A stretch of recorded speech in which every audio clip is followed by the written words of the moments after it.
شہزاد اکبر ملک ریاض سے مل رہے ہیں اور ملاقات کر کے ایک بریف کیس جو ہے وہ ان سے لے کر نکل رہے ہیں. ویڈیوز بناتے ہیں ملک ریاض صاحب, تصویریں بناتے ہیں, ساروں کا حساب ملک ریاض صاحب نے رکھا ہوا ہے کہ منصور علی شاہ صاحب ابھی تک کسی نہ کسی طریقے سے 26ویں آئینی ترمیم کو پکڑ کر اس کی گردن اڑانے کی کوشش کر. لڑائی بڑھتی ہوئی نظر آ رہی ہے. اب ملک ریاض صاحب نے بھی للکار دیا ہے, کہا ہے کہ جی میں سب کو ننگا کر. سپریم کورٹ کے اندر بظاہر یوں لگ رہا ہے کہ رل مل کے کھیلا جا رہا ہے. السلام علیکم, میں امداد سمرو. لڑائی بڑھتی ہوئی نظر آ رہی ہے. ایک لڑائی, ایک جنگ تو سپریم کورٹ آف پاکستان میں ہے, اور ایک لڑائی ملک ریاض نے چھیڑی ہے یا ملک ریاض کے خلاف چھیڑ دی گئی ہے. اب ملک ریاض صاحب نے بھی للکار دیا ہے, کہا ہے کہ جی میں سب کو ننگا کر دوں گا. جس نے میرے سے رشوتیں لی ہیں, پیسے لیے ہیں, فائدے لیے ہیں, سب کا ریکارڈ ہے. 25 سال کا ریکارڈ ملک ریاض صاحب کہہ رہے ہیں کہ میرے پاس ہے, لہٰذا ذرا سوچ سمجھ کر میرے خلاف کوئی کارروائی کرنا. ایک تو ملک ریاض کا معاملہ سپریم کورٹ کے اندر بظاہر یوں لگ رہا ہے کہ رل مل کے کھیلا جا رہا ہے. کیا رل مل کے کھیلا جا رہا ہے؟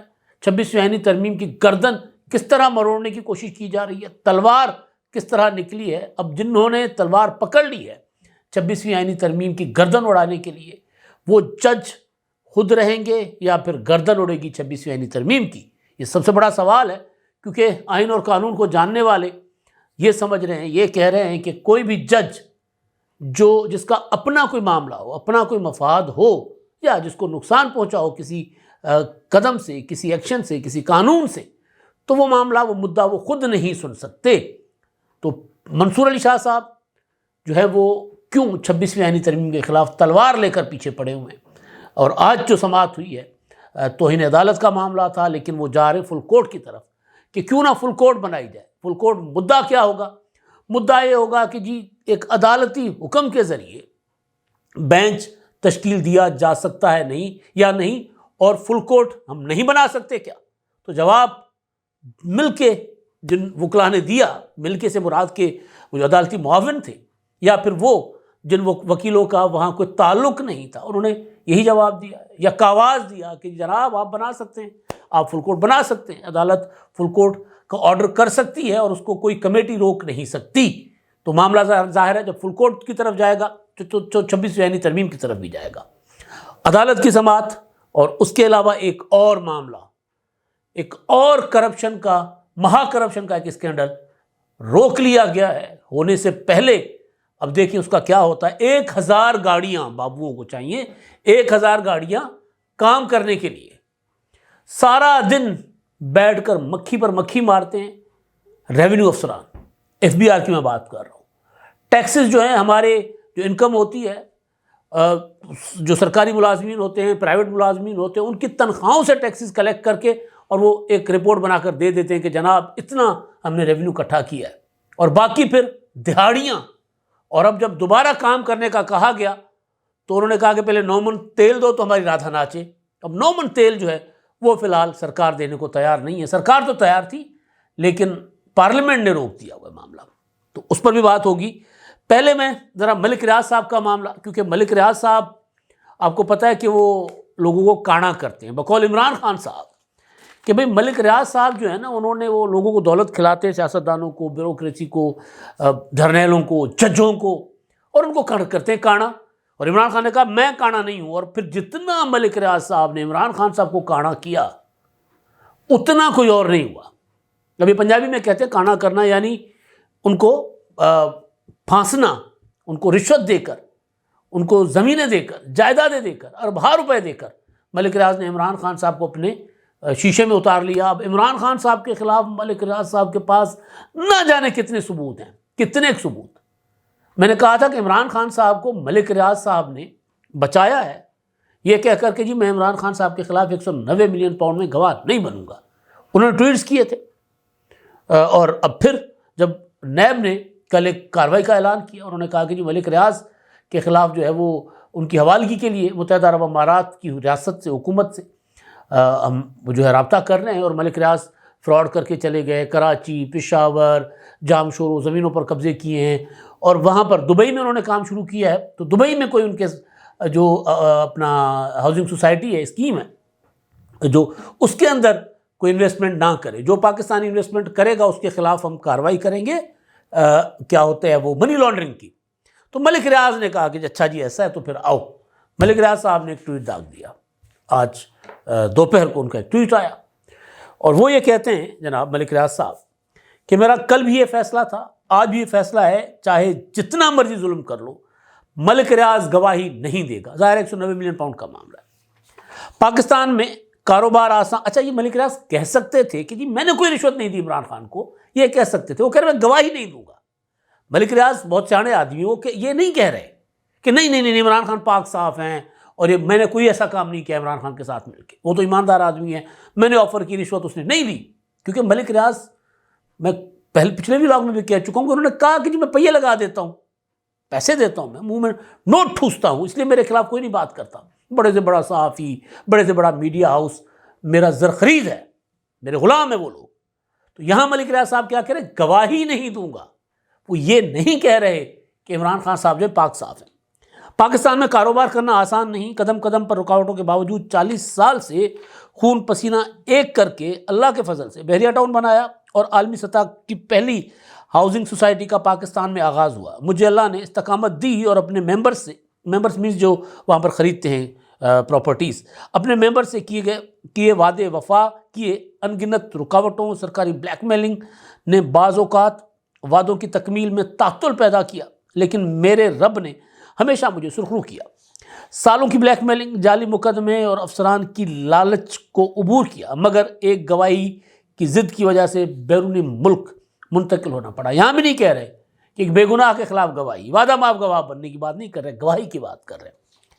مدتوں سے لوگوں کی خواہش تھی کہ پاکستان برانڈ کو، اچھا ملک ریاض صاحب پتہ کیا کرتے ہیں؟ وہ نیچے آ کر میں وہ جو خود اپنی زبان سے بھی کہہ رہے ہیں، لیکن میں آپ کو ایک چھوٹی سی مثال دے دیتا ہوں۔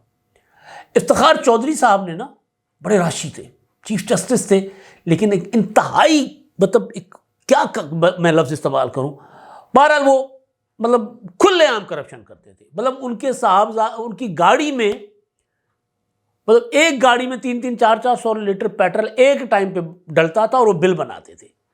یعنی کوئی 40-50 لیٹر سے تو بڑی کوئی میرا خیال ہے گاڑی کا ٹینک نہیں ہوگا نا، ایک ٹائم پر۔ اور وہ ڈاکومنٹس، بل، ثبوتوں کے ساتھ Raza Ali Abidi T V talk shows پر، Faisal Raza Abidi T V talk shows پر ان کے چیف جسٹس ہونے کے دوران دکھاتے رہے، اور انہوں نے کہا کہ بلاؤ مجھے کنٹیمپٹ آف کورٹ میں، بلاؤ میں تمہیں ننگا کروں گا۔ وہ افتخار چودھری، ان کے صاحبزادے وہ ملک ریاض سے مستفید ہوتے تھے، اور ملک ریاض سیانے آدمی ویڈیوز بناتے تھے۔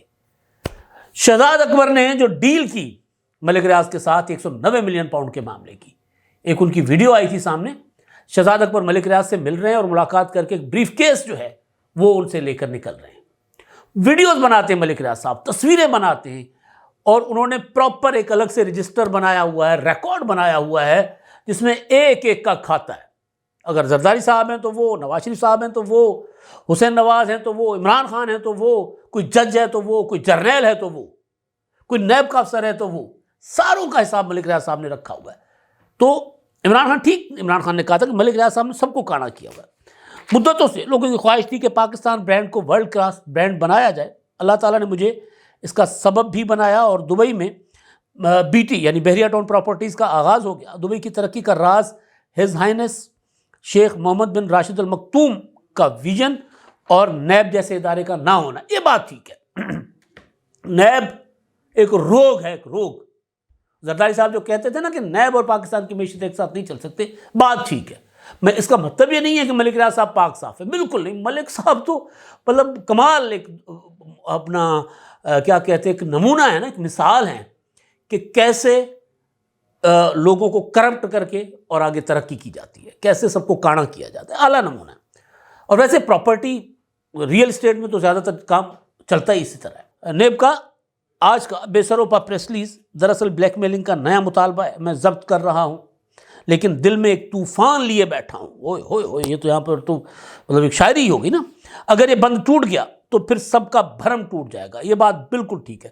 یہ مت بھولنا، پچھلے 25-30 سالوں سے سب راز ثبوتوں کے ساتھ محفوظ ہیں۔ 30-35 سالوں کے، وہ کہہ رہے ہیں 30-35 سالوں کو جس کو میں نے نوٹ ٹھوسے، جس کو پلاٹیں دی، جس کو زمین دیا، سب کا حساب کتاب میرے پاس ہے۔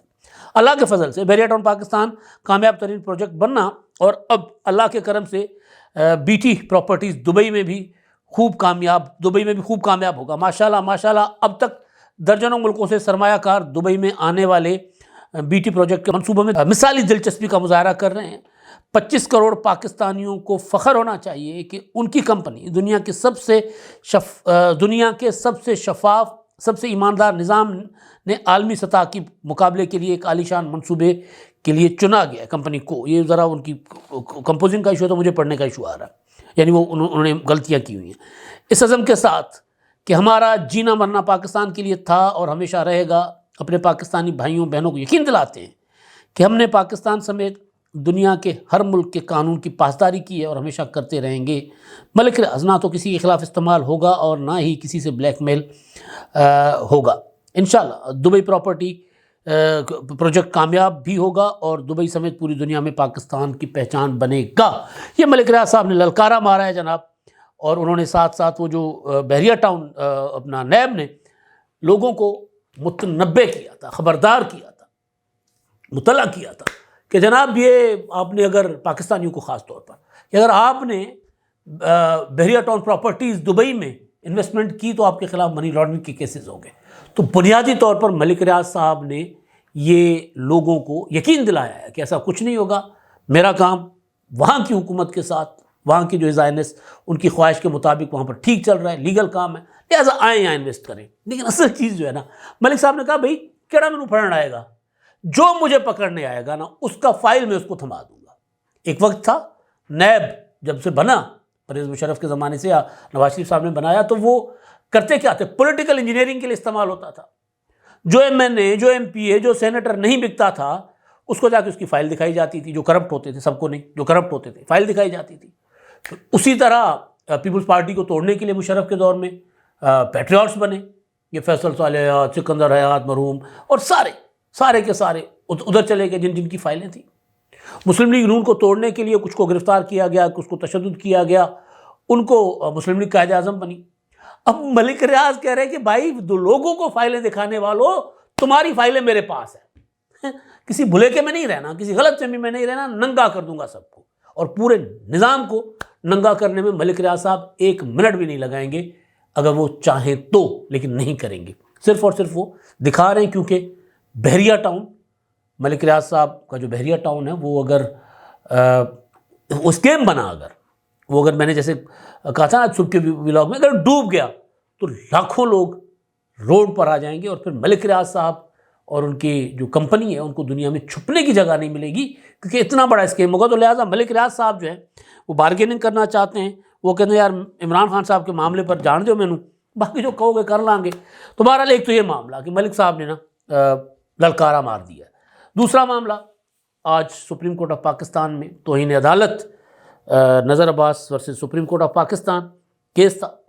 معاملہ تو توہین عدالت کا تھا، اٹارنی جنرل چیختے رہ گئے کہ جی معاملہ توہین عدالت کا ہے، توہین عدالت کا معاملہ توہین عدالت کے ملزم اور عدالت کے درمیان ہوتا ہے۔ تو یہ آپ کہاں سے عدالتی معاونین لے کر آ گئے؟ اور معاونین بھی وہ منصور عوان صاحب نے کہا، جناب منصور علی شاہ صاحب کو کہا، عقیل عباسی صاحب کو کہا کہ جناب معاونین بھی وہ جو تحریک انصاف سے ہیں، معاونین بھی وہ جو 26ویں آئینی ترمیم کو چیلنج جنہوں نے کیا ہے، جنہوں نے اس کے خلاف تحریک چلائی تھی، وہ تو فریق ہیں، وہ کیسے معاون ہو سکتے ہیں؟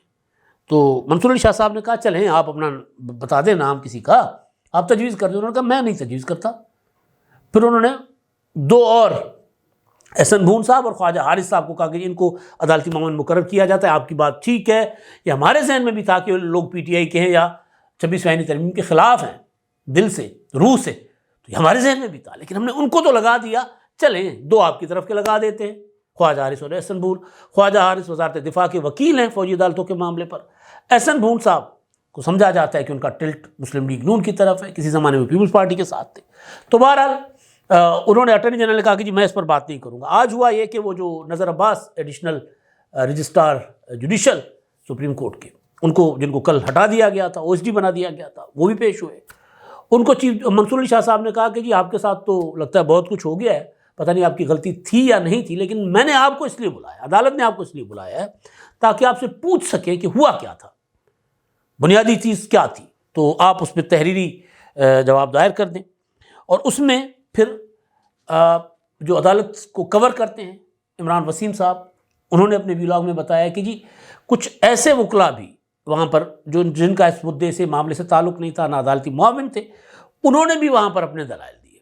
شاہد جمیل صاحب لاہور ہائی کورٹ کے سابق جج اپنا وہ جو ٹیکس والے معاملے پر جو منتقل ہو چکا آئینی بینچ میں، اس کے وکیل صلاح الدین صاحب جو کراچی سے آئے تھے، انہوں نے بھی دلائل دیے. اور منصور علی شاہ صاحب نے جو گفتگو کی، جو ریمارکس دیے، اور اس کے جواب میں انہوں نے کہا کہ جی ٹھیک، آپ فل کورٹ جو دائرہ اختیار ہے عدالت کا بینچ بنانے کا، اور پھر کیا عدالت جو ہے وہ جوڈیشل آرڈر کے ذریعے فل کورٹ یا 9 رکنی بینچ بنانے کی آرڈر جاری کر سکتی ہے، اور کیا اس آرڈر کے اوپر جو ججز کمیٹی ہے وہ اس کی پابندی کر سکتی ہے. تو انہوں نے سب نے یک آواز ہو کر کہا. حامد خان صاحب نے بھی یہی بات کی، بلکہ لگ یوں رہا تھا کہ جیسے ایک سوال ایسا پوچھا جا رہا ہے تاکہ ماحول ایسا بنے کہ ہم فل کورٹ کی طرف جائیں. حامد خان صاحب نے بھی یہی بات کی، منیر ملک صاحب نے بھی یہی بات کی، شاہد جمیل صاحب نے بھی یہی بات کی، جی ہاں آپ فل کورٹ بنا سکتے ہیں.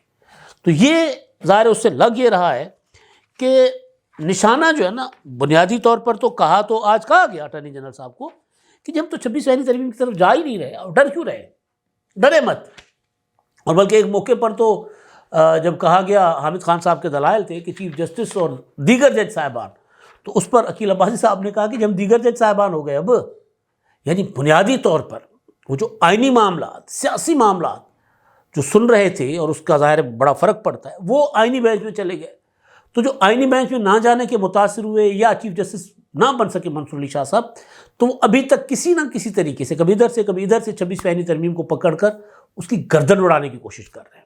لیکن ہمارے استاد سعید چودھری صاحب کا خیال ہے، وہ یہ کہتے ہیں کہ کیونکہ منصور علی شاہ صاحب جو ہے وہ 26ویں آئینی ترمیم کے متاثر فریق ہے، اس کی وجہ سے وہ چیف جسٹس نہیں بن سکے. تو لہٰذا جب تک 26ویں آئینی ترمیم کا معاملہ سپریم کورٹ آف پاکستان کے آئینی بینچ میں سیٹل ڈاؤن نہیں ہو جاتا، کلعدم ہوتی ہے، برقرار ہوتی ہے، کلعدم تو کر نہیں سکتے نا، کیونکہ عدالت جائزہ نہیں لے سکتی کسی بھی آئینی ترمیم کا. لیکن منصور علی شاہ صاحب کم از کم نہیں سن سکتے. اگر وہ سنتے ہیں تو کنڈکٹ کی خلاف ورزی ہوگی، ان کی وہ کوڈ آف کنڈکٹ کی خلاف ورزی ہوگی. یہ سعید چودھری صاحب کہہ رہے ہیں. اور سعید چودھری صاحب یہ سوال اٹھا رہے ہیں کہ اگر جس طرف جا رہے ہیں جج صاحبان، تو یہ تو ان کے لیے مسئلہ بنے گا کل کو، کہ ان کے خلاف ہو جائے گا یہ، اور پھر وہ شاید پھر ان کے اگینسٹ کوئی بڑا جوڈیشل ایکشن ہو جائے، سپریم جوڈیشل کونسل میں معاملہ چلا جائے، کوئی بھی ہو سکتا ہے. لہٰذا 26ویں آئینی ترمیم کی گردن اڑانے کے لیے جو جج صاحبان نے تلوار پکڑی ہے، وہ 26ویں آئینی ترمیم کو تو شاید نہیں اڑا سکیں گے، لیکن اپنا ان کا، کیونکہ جج صاحبان میں محتاط ہو کر بات کر رہا ہوں کہ ان کے لیے کوئی مسئلہ پیدا ہو سکتا ہے، یعنی وہ اپنی اس سیٹ پر برقرار رہ سکتے نہیں رہ سکتے. آپ خبر پڑھیں گے، آپ جنہوں نے رپورٹ کیا ہے ان کو عدالت میں کھڑے ہو کر ان کو سنیں گے، تو آپ کو معاملہ سمجھ آ جائے گا کہ اصل تکلیف کیا ہے، مسئلہ کیا ہے، ٹیسیں کہاں سے اٹھتی ہیں، درد کیا ہے. ایک تو یہ معاملہ کل تک چلا گیا، اور کل نظر عباس صاحب کو کہا گیا کہ جی آپ اپنا تحریری جواب دیں، اور کوشش جو تھی منصور علی شاہ صاحب نے بات کی، ہمیں تو آپ کا تو قصور نہیں ہے، آپ ویسے وہ قربانی کا بکرا بنے، وہ بھی اس طرف سے بھی زیادتی ہے. ویسے کل بھی میں نے کہا تھا کہ وہ تو بیچارے اپنا سندھی میں کہتے ہیں وڑھن سان لتاڑجن بوٹا، 2 سانڈوں کی لڑائی میں جو ہے وہ گھاس پھوس جو ہے وہ بیچاری وہ روندی جاتی ہے. اچھا، جب قائمہ کمیٹی کا اجلاس تھا آج قومی سینٹ کی، سلیم مانڈوی والا کی صدارت میں، اس میں معاملہ آیا 1010 گاڑیاں ایف پی آر نے کہا ہم نے خریدنی ہے. تو اس پہ کہا گیا کہ جی آپ کیسے خرید سکتے، روک دیں، کیوں خرید رہے ہیں. سوال تھا کہ جی آپ پہلے کس پہ جاتے تھے. انہوں نے کہا کہ جی ہمیں ریکوریز کرنی ہے، ہم نے فیلڈ میں جانا ہے. تو سوال تھا کہ پہلے کیا، فیصل ہوڈا نے کہا پہلے کیا آپ سائیکل پر جاتے تھے. انہوں نے جی ابھی وہ زیادہ ذرا گاڑیاں چاہیے ہوں گی، یہ ہوگا وہ ہوگا. تو بہرحال قائمہ کمیٹی نے کہا کہ جی آپ نہیں خرید سکتے. تو اس پر ایف بی آر کے حکام نے قائمہ کمیٹی کو بتایا کہ ہم تو آرڈر کر چکے ہیں بغیر کسی کے پوچھے وچھے. اب یہ ظاہر وزارت خزانہ نے منظوری دی ہوگی. ابھی جتنے بابو 1000 گاڑیاں فیصل ووڈا کہہ رہے کہ اسکیم ہے، بہت بڑا اسکینڈل ہے، اور ظاہر قائمہ کمیٹی بھی یہی کہہ رہی ہے، اربوں روپے کا اسکیم ہوگا یہ. 1010 گاڑیاں خریدنا، پہلے سے موجود گاڑیاں ہیں. تو آپ بار بار جو کچھ نئی ڈیوٹی ان کو لگتی ہے، جی پہلے تو گاڑی دو نا. تو اس پر روک دیا گیا ہے سینٹ کی طرف سے، سینٹ کی قائمہ کمیٹی کی طرف سے، اور کہا یہ گیا ہے کہ جی یہ گاڑیاں خریدنے کا ایک بڑا اسکیم ہے، اس کو روکا جائے. لیکن وہ بس مصر ہے، بضد ہیں کہ ہم نے تو آرڈر کر دیا، ہم تو خریدیں گے. تو کہا گیا کہ جی واہ جی واہ، کمال ہے آپ نے، اتنی فیصل ووڈا نے کہا کہ اتنی بدماشی دیکھ لیں کہ انہوں نے جلدی میں آرڈر بھی کر دیا، تو ظاہر ہے کوئی نہ کوئی دال میں کالا ہے. اور ویسے بھی FBI والے کام کرنے کے قابل ہوتے نا اگر، تو آج پاکستان کی معیشت یہاں نہ ہوتی. اور ہمارے جتنا نمبر آپ دیکھ لیں گے نا ٹیکس دہندگان کا، وہ ان کو پیسے دیتے ہیں FBI کے سسٹم کو. وہ FBI والے کہتے ہیں ادھر خزانے میں جمع مت کرو، ہمیں دے دو نا، بات ایک ہی ہے، ہم اپنی جیب گرم کر لیتے ہیں. تو ہمارے لیے بہت بڑا اسکیم ہے. وزیر خزانہ اورنگزیب صاحب جو ہے وہ اس میں پکڑے جائیں گے، کیونکہ اگر یہ اجازت دی جاتی ہے اتنی گاڑیاں خریدنے کی تو ہوگا یہ کہ بابو نکل جائیں گے اور کل کو نیب وزیر خزانہ کو، وزیر اعظم کو، یا متعلقہ جو اور وزیر ہیں ان کو ہتھکڑیاں لگا کرنا وہ جو حوالات میں رکھ دے گی، اور پھر عدالت ضمانت نہیں دے گی. بابو کو کوئی نہیں پکڑے گا. لہٰذا یہ نہیں ہونے دینا چاہیے، حساب کتاب ہونا چاہیے، کارکردگی کی بنیاد پر سہولتیں ہونی چاہیے. اب تک کے لیے اتنا ہی. اللہ حافظ.